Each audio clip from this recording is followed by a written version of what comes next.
Olá, turma do primeiro ano! Estou aqui com vocês em mais um vídeo para orientá-los a realizar as questões da semana 3. Fiquem atentos para que vocês possam responder a todas as questões com segurança. Vamos a elas! Na primeira questão, nós temos dois textos. Vamos a eles. SOS Português. Por que pronunciamos muitas palavras de um jeito diferente da escrita? Pode-se refletir sobre esse aspecto da língua com base em duas perspectivas. Na primeira delas, fala e escrita são dicotômicas, o que restringe ou limita o ensino da língua ao código. Daí vem o entendimento de que a escrita é mais complexa que a fala, e seu ensino restringe-se ao conhecimento das regras gramaticais, sem a preocupação com situações de uso. Outra abordagem permite encarar as diferenças como um produto distinto de duas modalidades da língua, a oral e a escrita. A questão é que nem sempre nos damos conta disso. Pessoal, só por uma questão de entendimento, nós vamos comentar um pouco sobre esse fragmento 1. Nesse texto, nós vimos que o autor, partindo de uma questão, por que pronunciamos ou falamos muitas palavras de um jeito diferente da escrita, propõe duas respostas.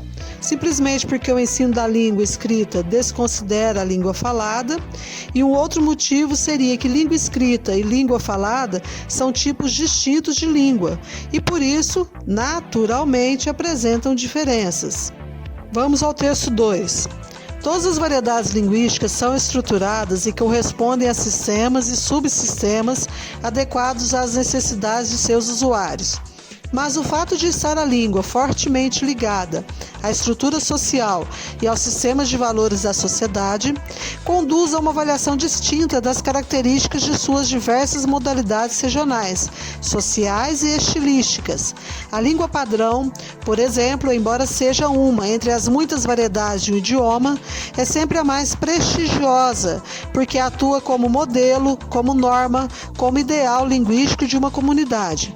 Do valor normativo decorre a sua função coercitiva sobre as outras variedades, com o que se torna uma ponderável força contrária à variação. Nesse segundo fragmento, o autor pondera que a variedade padrão da língua, ou variedade culta, por ter mais prestígio social, por ser mais valorizada, acaba por tornar-se uma força contrária às demais variações. Na realidade, o ensino da variedade padrão da língua tenta manter os usos da língua considerados mais valorosos, enquanto as demais variedades linguísticas estão em constante mudança porque representam o uso real da língua. Acerca desses textos, temos as seguintes questões. A primeira, o assunto tratado no fragmento 1 é relacionado à língua portuguesa e foi publicado em uma revista destinada a professores. Entre as características próprias desse tipo de texto, identificam-se marcas linguísticas próprias do uso. Letra A. Regional, pela presença do léxico ou conjunto de palavras de determinada região do Brasil. Literário, pela conformidade com as normas da gramática. Técnico, por meio de expressões próprias de textos científicos. Coloquial, por meio do registro da informalidade. Ou oral, por meio do uso de expressões típicas da oralidade. Para vocês responderem essa questão, vocês vão ter de pensar. Para ser regional, tem de ter palavras ou expressões de determinada região do país. O texto literário nem sempre segue normas gramaticais. Para ser um texto técnico, precisa do uso de expressões próprias de textos científicos. Para ser coloquial, tem de ter palavras ou expressões do dia a dia. E para ser oral, vai ter que usar palavras mais comuns na fala. Pensem direitinho para vocês responderem. Questão referente ao texto 2.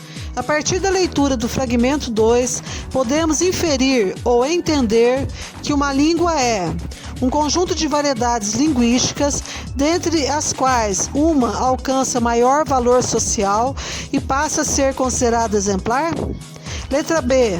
Sistema que não admite nenhum tipo de variação linguística sob pena de empobrecimento do léxico? Letra C. A modalidade oral alcança maior prestígio social, pois é o resultado das adaptações linguísticas produzidas pelos falantes. Letra D. A língua padrão deve ser preservada na modalidade oral e escrita, pois toda modificação é prejudicial a um sistema linguístico. Voltem ao texto para que vocês tenham condições de responder a essa questão com segurança. A seguir, nós temos um outro texto. A variação é inerente, é própria às línguas, porque as sociedades são divididas em grupos. Há os mais jovens e os mais velhos, os que habitam numa região ou outra, os que têm essa ou aquela profissão, os que são de uma ou de outra classe social e assim por diante. Facilitando esse trecho, então, já que são vários os grupos, cada um usa a língua de uma determinada maneira. Dando continuidade ao texto, o uso de determinada variedade linguística serve para marcar a inclusão num desses grupos, dá uma identidade para os seus membros. Aprendemos a distinguir a variação. Quando alguém começa a falar, sabemos se é de São Paulo, gaúcho, carioca ou português. Sabemos que certas expressões pertencem à fala dos mais jovens, que determinadas formas se usam em situação informal, mas não em ocasiões formais. Saber uma língua é ser poliglota em sua própria língua. Saber português não é só aprender regras que só existem numa língua artificial usada pela escola. As variações não são fáceis ou bonitas, erradas ou certas, deselegantes ou elegantes. São simplesmente diferentes. Como as línguas são variáveis, elas mudam. Por meio desse texto, então, José Luiz Fiorini desmistifica a ideia de certo ou errado em se tratando de variação linguística. Existem variações linguísticas adequadas ou inadequadas, dependendo do contexto comunicativo em que ela está sendo utilizada. E sobre esse texto, nós temos a seguinte questão: qual é o ponto de vista defendido pelo autor sobre as variedades linguísticas? Ou seja, o que José Luiz Fiorini pensa sobre as variações linguísticas? É alguma coisa negativa que precisa ser extirpada da sociedade ou é alguma coisa que vai enriquecer a língua? Voltem ao texto, releiam para vocês responderem corretamente. Na última questão, nós temos uma tirinha. Vamos a ela. Por que o senhor publicou esse livro? Qual foi sua maior motivação? Motivação, meu filho? O escritor publica um livro para parar de escrevê-lo. Eu não aguentava mais escrever e reescrever, e revisar, e acrescentar, e suprimir, e reescrever, e consertar palavrinhas, e revisar e reescrever. Sobre a tirinha, nós temos a seguinte questão. A norma padrão está vinculada ou ligada à ideia de língua modelo, seguindo as regras gramaticais de acordo com o momento histórico e com a sociedade. Quanto às variantes linguísticas presentes no texto, a norma padrão da língua portuguesa é rigorosamente obedecida por meio de quê? Letra A.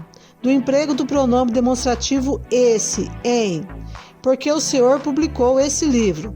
A regra sobre os pronomes demonstrativos diz o seguinte: se o objeto está próximo do emissor, nós vamos usar este, esta, isto. Se está próximo do receptor, esse, essa, isso. Se está longe do emissor e do receptor, vai ser aquele, aquela ou aquilo. No caso, o objeto está próximo de quem? Do emissor, de quem está falando, ou do receptor, aquele que está ouvindo?